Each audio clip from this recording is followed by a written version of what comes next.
قدم نہیں ہمیں نہیں معلوم کہ ہمارا اٹھنے والا قدم کہاں پر ہے۔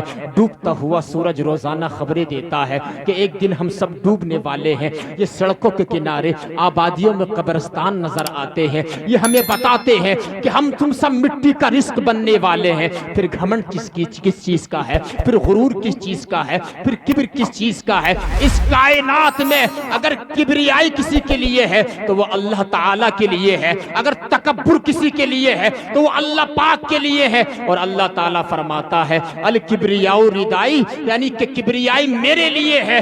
جو کبریائی یعنی کہ کبریائی کو چھیننے کی کوشش کرے گا میں اس کو ذلیل کر دوں گا، میں اس کو رسوا کر دوں گا۔ پتا چلا انکساری کے ساتھ رہو، محبت اور پیار کے ساتھ رہو، ایک دوسرے کے ساتھ درگزر کرنا سیکھو۔ اسی کو نبی نے فرمایا من تواضع للہ فقد رفعہ اللہ، جو اللہ کے لیے چھوٹا بن کے رہتا ہے اللہ تعالیٰ اس کو درجو بلند فرما دیتا ہے۔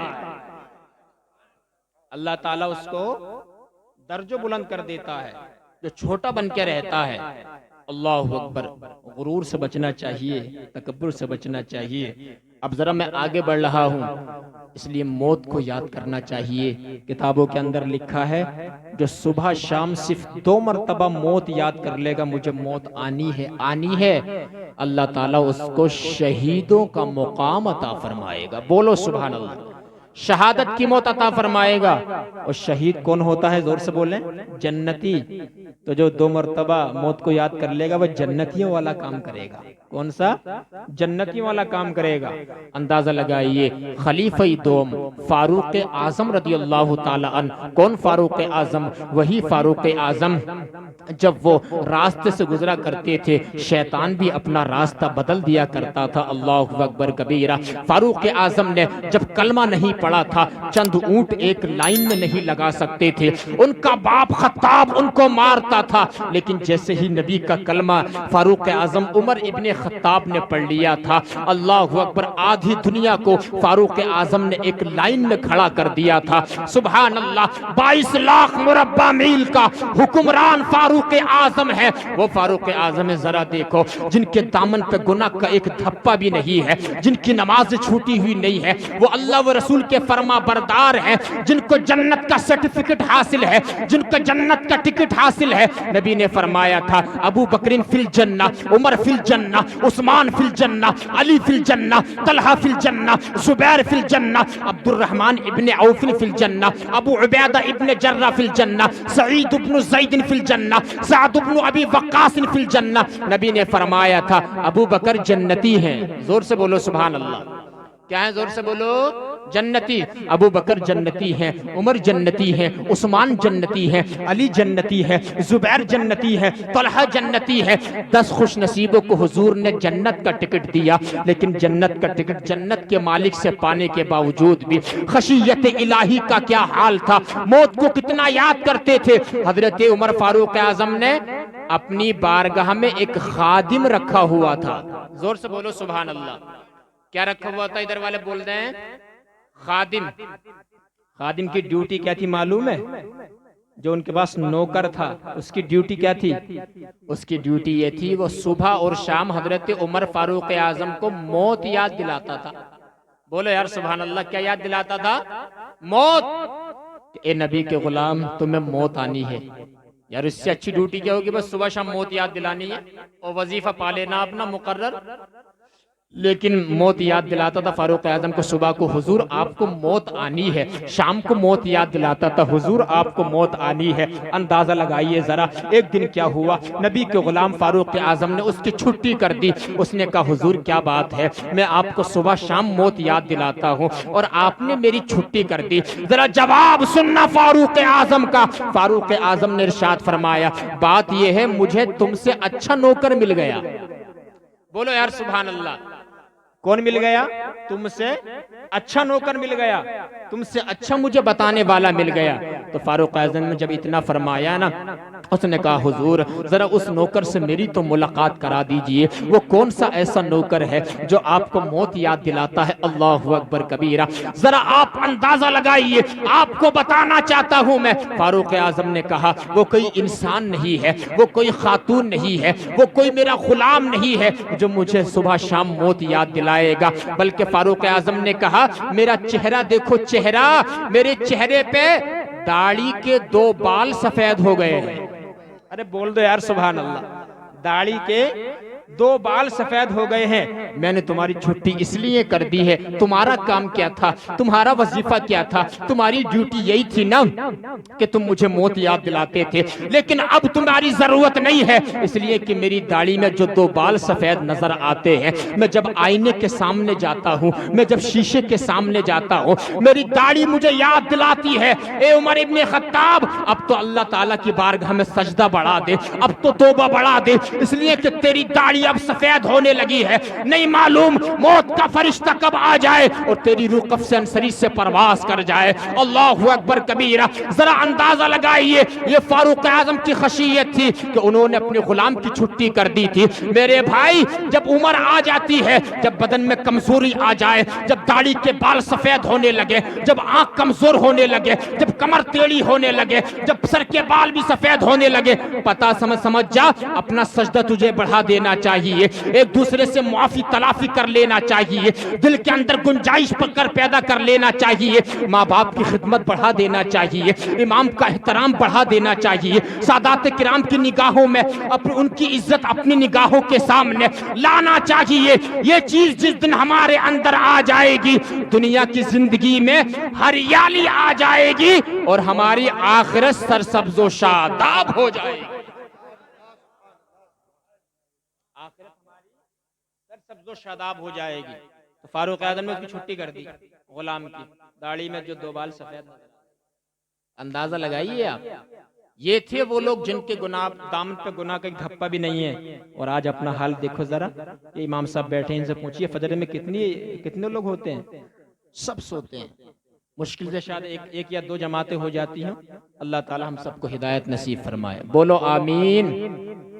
ہمارا تو سر سے لے کے پیر تک ہم تو گناہوں کا مجسمہ ہے، وہ نیکیوں کا مجسمہ تھے اور ہم گناہوں کا مجسمہ ہیں، گناہوں کے پتلے ہیں۔ اللہ اکبر، صرف دنیا دنیا دنیا کے پیچھے ہم لگے ہوئے ہیں، یعنی کہ مال حاصل ہو جائے، کیسے بھی حاصل ہو جائے، چاہے سٹے سے حاصل ہو، چاہے غیبت سے حاصل ہو، چاہے چغل خوری سے حاصل ہو، چاہے بدزبانی سے حاصل ہو، چاہے کسی طریقے سے بھی مال حاصل ہو، صرف تمہیں مال چاہیے، مال مال مال، دنیا دنیا دنیا، تمہیں دنیا کی حقیقت معلوم نہیں ہے۔ آؤ مجھ سے سنو، میں آپ کو بتاتا ہوں، آن کیمرہ بول رہا ہوں، پوری دنیا میں یہ بیان سنا جائے گا۔ اللہ اکبر کبیرہ، دنیا کی حقیقت جاننا چاہتے ہو؟ دنیا کیا ہے؟ مولانا روم رحمت اللہ تعالی علیہ نے اپنی کتاب مثنوی شریف کے اندر لکھا۔ کون سی کتاب؟ مثنوی شریف کے اندر لکھا، فرماتے ہیں کہ ایک انسان کو دیوار سے محبت ہو گئی۔ کس سے؟ دیوار سے۔ ایک انسان کو دیوار سے پیار ہو گیا۔ وہ کہتے ہیں نا، دل لگی دیوار سے تو پری بھی کیا چیز ہے۔ جب انسان کو دیوار سے پیار ہو جاتا ہے تو پری اس کے سامنے ہیچ نظر آتی ہے۔ ایک انسان دیوار سے محبت کرتا تھا، محبت کرنے کی وجہ یہ تھی کہ اس دیوار پہ جو ہے سورج کی لائٹ پڑتی تھی، سورج کی چمک پڑتی تھی، وہ بہت محبت کرتا تھا، لیکن وہ دن میں ہی آتا تھا، اس لیے اس کو وہ دیوار بہت اچھی لگتی تھی۔ ایک دن وہ اندھیرے میں آیا، مغرب کی نماز کے بعد آیا، چونکہ سورج ڈوب چکا تھا، اس نے دیکھا کہ دیوار کی حقیقت اس کے سامنے آ گئی۔